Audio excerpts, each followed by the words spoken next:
आज की ये प्रॉब्लम थोड़ी सी खास है। खास क्यों है? क्योंकि अभी ये पिछले दिनों में दो तीन कॉन्टेस्ट के पहले अगर मैं बात करूं, किसी कॉन्टेस्ट में ये प्रॉब्लम पूछा गया था। अब क्वेश्चन का नाम है maximum value of an order triplet two. इस प्रॉब्लम को अगेन हम सेम उसी कॉन्सेप्ट से करने वाले हैं जो कि मैंने पिछली दो वीडियो में डिस्कस किया है। तो प्रॉब्लम आप लोगों ने शायद अच्छे से पढ़ ली होगी। लिखा है कि रिटर्न करना है maximum value over all triplet जहाँ पे आई लेस देन जे लेस देन के होना चाहिए। अब इस प्रॉब्लम में हमें कहा क्या गया है कि हमें तीन इंडेक्सेस ऐसे चूज करने हैं जिन पे ये ऑपरेशन करो तो उसका रिजल्ट क्या है, मैक्सिमम आए। अब इस इक्वेशन से हमें क्या समझ में आ रहा है वो हम प्रेडिक्ट करते हैं। तो इस इक्वेशन की मैक्सिमम वैल्यू हमें कब मिल सकती है वो हम देखने की कोशिश करते हैं। तो हमें ये समझ में आ रहा है कि अगर nums of i minus nums of j दिया हुआ है इनटू नम्स ऑफ के, तो अगर नम्स ऑफ के की वैल्यू बहुत बड़ी ले लेता हूँ, ठीक है, बहुत बड़ी वैल्यू ले लेता हूँ, लेट अस सपोज इनफाइनाइट ले लेता हूँ, और नम्स ऑफ आई इनफाइनाइट ले लेता हूँ, और nums of J minus infinite ले लेता हूँ, ये मैं इंट्यूशन दे रहा हूँ, उस केस में मुझे लगता है कि इसकी सबसे मैक्सिमम वैल्यू आएगी। अब बात ये है कि हम इनफाइनाइट और माइनस इनफाइनाइट तो यहाँ पे ले नहीं सकते। लेंगे क्या? जो एरे में वैल्यूज गिवन है उनसे कैसे हम मैक्सिमाइज जनरेट कर रहे होंगे कि नम्स ऑफ के बहुत बड़ी वैल्यू हो एरे में, नम्स ऑफ आई भी सबसे बड़ी वैल्यू हो एरे में, और नम्स ऑफ जे सबसे छोटी हो। तो भैया तुम ये कहना चाहते हो कि सबसे बड़े दो नंबर्स उठा लो जो कि यहाँ पे 12 हैं और 7 हैं, और सबसे छोटा नंबर एक उठा लो। यही कहना चाह रहे हो क्या? नहीं, ये मैं नहीं कहना चाह रहा हूँ। कहना तो यही चाह रहा हूँ लेकिन ये होगा नहीं। क्यों नहीं होगा वो देखते हैं। अगर मैं बात करूँ तो बड़े बड़े नंबर्स रखने हैं नम्स ऑफ आई और नम्स ऑफ के पे। तो 12 को अगर मैं यहाँ रखता हूँ और 7 को यहाँ रखता हूँ और 1 को यहाँ रखता हूँ तो आंसर क्या आएगा? तो आंसर आ गया 77, ठीक है। लेकिन अगर मैं 7 को यहाँ रखता हूँ और 12 को यहाँ रखता हूँ और यहाँ -1, तब आंसर क्या आएगा? तो 12 6 72। यहाँ से हमें 72 मिल रहा है, यहाँ से हमको 77 मिल रहा है। मैक्सिमम कौन सा है? मैक्सिमम 77 है। इसलिए हम 12 को नम्स ऑफ आई पे रख देंगे, और जो सेकेंड लार्जेस्ट है जो कि 7 है उसको हम के पे रख देंगे, और जो नम्स ऑफ जे है वो मेरा सबसे छोटी वैल्यू 1 हो जाएगी। जितना सिंपल ये दिख रहा है अभी सीन उतना सिंपल है नहीं। क्यों नहीं है? देखो यहाँ पे तो बड़ा अच्छे से सेट हो गई वैल्यूज कि 12 को मैंने आई मान लिया, और जे को मैंने ये सेकंड इंडेक्स मतलब 1 मान लिया, और के को ये। तो i is less than j is less than k भी सेटिस्फाई हो रहा है और हमें मैक्सिमम आंसर भी मिल रहा है। लेकिन एक बारी इस टेस्ट केस की बात करते हैं। तो यहाँ भी भैया अभी तुमने बताया था कि सबसे बड़ी बड़ी वैल्यूज को नम्स ऑफ के नम्स ऑफ आई पे रख दो और नम्स ऑफ जे पे सबसे छोटी वैल्यू। तो मुझे तो यही दिख रहा है कि 19 सबसे बड़ी है, उसके बाद 10 है सबसे बड़ा, और सबसे छोटा 1 है। तो चलो एक काम करते हैं, रख के देखते हैं। तो नम्स ऑफ आई पे मैंने 19 रख दिया, इस पे 10 रख दिया, इस पे 1 रख दिया, तो माइनस साइन बीच में लग गया और इंटू लग गया। या तो एक तरीका और हो सकता है, 10 यहाँ पे रख दो, 1 यहाँ पे रख दो, इंटू 19 कर दो। जरा आंसर निकालो। यार रुक जाओ, आंसर निकाल ही क्यों रहे हो? क्या ये कंडीशन सेटिस्फाई हो रही है? जरा देखते हैं। भैया हमको क्या समझ आ रहा है कि 19 10 1 कैसे भी लेंगे तो 19 यहाँ पे है, 10 यहाँ पे है, 1 यहाँ पे है। तो आई लेस देन जे लेस देन के रखने के लिए आई इसको लेना पड़ेगा, जे इसको लेना पड़ेगा, के इसको लेना पड़ेगा।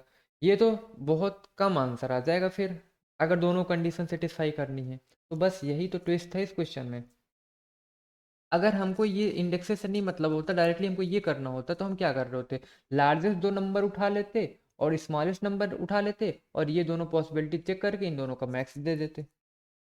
लेकिन हमें इंडेक्स स्टोर करके रखना है। अब इस कंडीशन को सेटिस्फाई करने के लिए एक काम करता हूं मैं। काम क्या कर सकता हूँ? देखो, इंडेक्सेस को हमको क्या करना है, इसी ऑर्डर में रखना है। तो लेटेस्ट सपोज मैं एक बात कहता हूँ तुमसे। मैं क्या कहता हूँ, अगर मैं इस इंडेक्स को जे मानता हूँ तो आई यहाँ आना चाहिए और के इसके आगे कहीं भी आना चाहिए। समझो इस बात को। देखो किस तरीके से अब हम लोग अप्रोच कर रहे हैं प्रीफिक्स एरे और सफिक्स एरे के कॉन्सेप्ट की तरफ।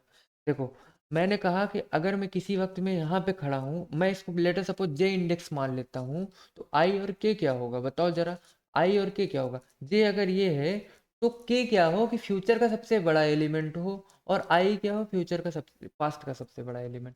देखो अभी मैंने यही कहा ना, इस इक्वेशन को ध्यान से देखो, ये इक्वेशन कुछ भी हो सकती थी, लेकिन यहाँ से कंक्लूजन मैं कैसे निकाल रहा हूँ कि मुझे ये वैल्यू सबसे छोटी चाहिए थी, ये मुझे चाहिए थी, और ये दोनों वैल्यूज बहुत बड़ी चाहिए थी। तो मैं इस वाले इंडेक्स को क्या मान ले रहा हूँ कि एरे का हर एक एलिमेंट ट्रावर्स करते हुए मैं कह रहा हूँ कि एलिमेंट मैं जे मान लूंगा, और उसके लेफ्ट में जो सारे एलिमेंट एग्जिस्ट करते होंगे उसमें से मैक्सिमम वैल्यू ले आओ, और उसके राइट में सारे एलिमेंट जो है उसका मैक्सिमम ले आओ। तो बताओ लॉजिकली ये बात कुछ पल्ले पड़ रही है ना? तो अगर मैं इस जीरो इंडेक्स की बात करूं, तो पास्ट, अब पास्ट में कौन स्टोरेज रखता है अपने पास में? तो प्रीफिक्स जो होता है वो पास्ट की वैल्यूज का स्टोरेज रखता है। मतलब मुझे प्रीफिक्स की वैल्यू का मैक्सिमम लेके चलना है, और सफिक्स की वैल्यू का, सफिक्स कौन रखेगा? सफिक्स फ्यूचर की वैल्यूज का अपने अंदर हिसाब रखता है। तो प्रीफिक्स ऑफ दिस एलिमेंट कुछ है ही नहीं, एलिमेंट ही यहीं से स्टार्ट हो रहा है। तो आई जे के तीन वैल्यूज होनी चाहिए। अब तीन वैल्यूज हैं तो कभी भी मेरा जीरो इंडेक्स और फोर्थ इंडेक्स को मैं कंसीडर नहीं करूंगा, क्योंकि अगर मैंने इसको जे मान लिया तो आई एग्जिस्ट ही नहीं करेगा, तीन एलिमेंट तो चाहिए ना एग्जिस्ट करने के लिए। और अगर मैंने जे इसको मान लिया तो कि एग्जिस्ट नहीं कर रहा है, इसका मतलब हम वन से लेके थ्री तक ही ट्रावर्स कर रहे होंगे। अगर मैंने वन से स्टार्ट किया तो ज़रा बताओ कि पास्ट में सबसे बड़ा एलिमेंट कौन था? अभी तक वन आ चुका था, और करंट एलिमेंट नम्स ऑफ जे मान लेता हूँ मैं जो कि टेन है, और फ्यूचर का सबसे बड़ा एलिमेंट कौन है? नाइनटीन है। मतलब सफिक्स ऑफ वन में अगर मैं बात करूँ, सफिक्स ऑफ वन में मेरे पास क्या पड़ा होगा? ज़रा यहाँ पे प्रीफिक्स और सफिक्स बनाते चलता हूँ, ये प्रीफिक्स है और ये सफिक्स है। तो प्रीफिक्स में क्या पड़ा होगा मेरे पास? तो जीरो इंडेक्स के लिए हमें कुछ ध्यान ही नहीं देना, तो मैक्सिमम एलिमेंट कौन है? ये खुद एलिमेंट ही मैक्सिमम है खुद में। अब बताओ जरा, टेन इस प्रीफिक्स ऑफ जीरो में मेरे पास वन आ गया। अब सफिक्स लास्ट से भरता है, पीछे से स्टार्ट होता है ना। तो सफिक्स अगर मैं लास्ट पोजीशन की बात करूं, लास्ट पे हमें नम सब दे रखा है कि कुछ एग्जिस्ट ही नहीं करता, तो यही एलिमेंट मैक्स हो गया है यहाँ पे। ठीक है, तो सफिक्स एरे में हम मैक्सिमम स्टोर करते आ रहे हैं फ्यूचर से, और प्रीफिक्स में हम मैक्सिमम स्टोर करते जा रहे हैं पास्ट में। अब देखो, सफिक्स हमने लिख लिया। अब प्रीफिक्स ऑफ वन में देखो, तो वन और टेन में मैक्सिमम कौन है? मतलब prefix of i minus one, और ये नम्स ऑफ आई में मैक्सिमम कौन है? टेन। हमने टेन फिल कर लिया। प्रीफिक्स ऑफ टू में क्या होगा? पीछे सारे एलिमेंट का मैक्सिमम और करंट एलिमेंट का मैक्सिमम। तो टेन कॉमा थ्री हो जाएगा मैक्सिमम, टेन ही रह जाएगा। और इसी तरीके से यहाँ भी टेन हो जाएगा, और यहाँ पे मेरे पास नाइनटीन आ जाएगा। और मैं बात करूँ सफिक्स की, तो यहाँ तक सबसे बड़ा एलिमेंट अभी तक कौन आ चुका है? नाइनटीन, तो नाइनटीन फिल कर दिया। अब यहाँ तक सबसे मैक्सिमम एलिमेंट कौन आ चुका है? नाइनटीन कॉमा थ्री, तो अगेन नाइनटीन ही रह गया। और यहाँ तक कौन आ चुका है? नाइनटीन कॉमा टेन, तो नाइनटीन ही रह गया, और यहाँ भी नाइनटीन ही रह गया। एक छोटा सा करेक्शन यहाँ पे क्या होगा कि यहाँ पे हमको माइनस साइन लगाना है, और यहाँ पे इंटू साइन लगाना है। इसी तरीके से इस इंडेक्स की मैं बात करूँ, तो ये एलिमेंट खुद पे खुद रहेगा, और इंटू और माइनस लगा दो। क्या करना है हमको? हमको पास्ट से सबसे मैक्सिमम वैल्यू उठा के लेके आनी है। पास्ट की सबसे बड़ी मैक्सिमम वैल्यू इसके पीछे वाले इंडेक्स पे स्टोर होगी, जो कि prefix of i minus one है, मतलब टेन।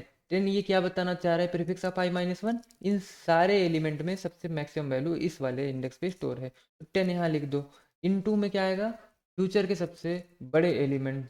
तो फ्यूचर का सबसे बड़ा एलिमेंट कौन है? Suffix of I plus one पे स्टोर है, तो ये वाला हो गया। मतलब ये पूरे जो एलिमेंट्स हैं इनका मैक्सिमम कहाँ स्टोर है? इस इंडेक्स पे, तो 19 हो गया। ठीक है, इसी तरीके से थर्ड इंडेक्स की बात करूँ तो फोर मैंने लिख दिया, और इंटू और माइनस साइन लगा दिया। पास्ट का सबसे बड़ा एलिमेंट कहाँ पे स्टोर होगा? इस वाले इंडेक्स पे, मतलब पास्ट के सारे एलिमेंट का मैक्सिमम यहाँ पे स्टोर होगा, तो यहाँ पे टेन हो गया। इनटू में फ्यूचर के सारे एलिमेंट का मैक्सिमम कहाँ पे स्टोर होगा? यहाँ पे है, मतलब फ्यूचर के सारे एलिमेंट का जो मैक्स लेंगे वो 19 आ रहा है, तो 19 लिख दिया। इस एलिमेंट की हम बात ही नहीं कर रहे होंगे। ज़रा इसका आंसर निकाल के देखो, तो माइनस नाइन इंटू नाइनटीन बहुत छोटी वैल्यू हो गई। Ten minus three seven, seven nine जा 63, और सेवन वन जा सेवन प्लस सिक्स, थर्टी, 13 आ गया, तो 133। और इसका आंसर आएगा 19 गुड़े 6, तो 19 गुड़े 6 133 से कम ही है, जिसकी वैल्यू आएगी 114। तो जी हाँ, 133 मेरा आंसर था। इसका मतलब जो पिछला कॉन्सेप्ट था वही यहाँ पे यूज हुआ है। बस इस फॉर्मूले को थोड़ा सा विजुअलाइज करना था, नम्स ऑफ आई और नम्स ऑफ के बहुत बड़ी वैल्यूज हो, और नम्स ऑफ दे सबसे छोटी। तो सबसे छोटी का मतलब क्या हुआ, मैंने यहीं पे रख दिया कि हर एक एलिमेंट से इसको चेक करके देख लो, और मैक्सिमम आंसर अपडेट करते रहो। इसका मतलब अगर मैं कोड लिखूं,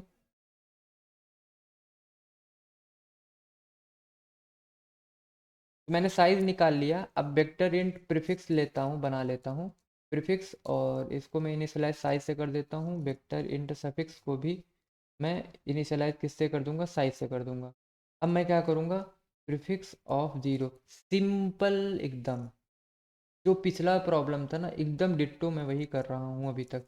नम्स ऑफ जीरो यहाँ पे उतार दिया, और सफिक्स ऑफ साइज -1 मैंने क्या लिख दिया, नम्स ऑफ साइज -1। सिंपल, जो पीछे किया था सेम वही है, चेक कर लो जाके पिछली वीडियो। आई लेस देन साइज गया मैं,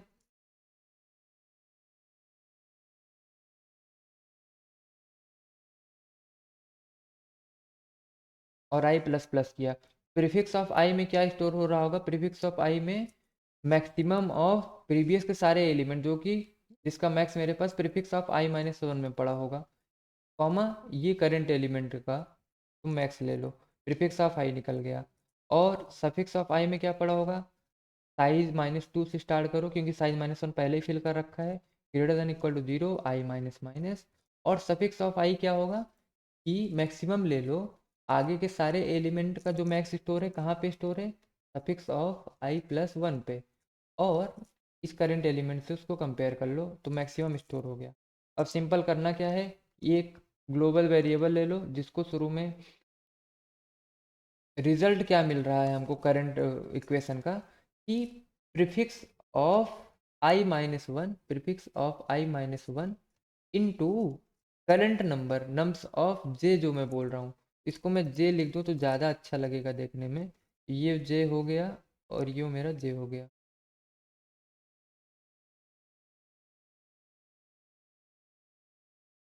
और प्रीफिक्स ऑफ j-1 मतलब नम्स ऑफ i की बात कर रहा हूँ, इधर nums of j into nums of k में मतलब क्या, सफिक्स ऑफ जो कि फ्यूचर का सबसे बड़ा एलिमेंट होगा वो आ गया। अब ये मल्टीप्लाई कर रहा हूँ, वैल्यू बहुत बड़ी जा सकती है जो कि इंट को हमारे ओवरफ्लो कर जाएगी, तो हम लॉन्ग लॉन्ग बना लेते हैं। और मैं क्या करूँगा कि आंसर को भी मैं लॉन्ग लॉन्ग बना ले रहा हूँ, क्योंकि रिटर्न भी हमें लॉन्ग ही करना है। और आंसर को मैं अपडेट करता रहूँगा maximum of answer comma result से।